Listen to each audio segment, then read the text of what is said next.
There is a tremendous amount going on in this city. That mashup of the fashion industry plus the entertainment industry being here, you can get anything made. Anything that your brain can imagine can be manufactured in LA.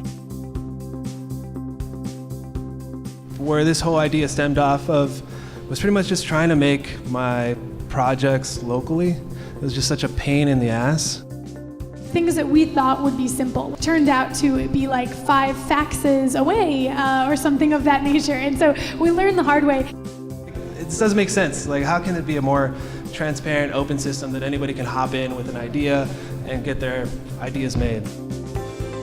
It really helps to hear from the panelists, just to simply to see that other people have gone through the same difficulties and that it is possible to make it past those humps in the road. I've produced things abroad, and I have nightmare stories. And if I made something here, I could have just gone to the factory to check on it. I can work locally by working with people who have certain equipment or can do a piece of my process. And the idea of like really fostering those relationships so that it's mutually beneficial. So you're giving back to that manufacturer and they're doing something for you too. I told people, like, this is not a fashion company here. We actually make just solid staple pieces that would just last, and you would value it just because it's made, locally. You feel like, oh wow, this like real heart and soul went into that product. Now it means a lot more to me. People can connect and get to know each other. That's the backbone of an ecosystem, are those personal connections. This is kind of like the small village mentality. You kind of like take your pants, oh, it's ripped here, can you repair it? Like, okay, cool, I'll do that. And they'll bring in 10 of their friends. I think that's the reason why we grew so fast.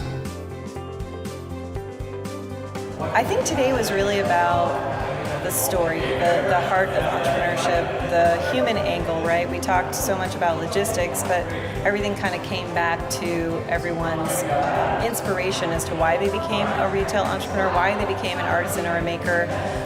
And usually it had to do with sort of a defining moment. So it really came back to heart.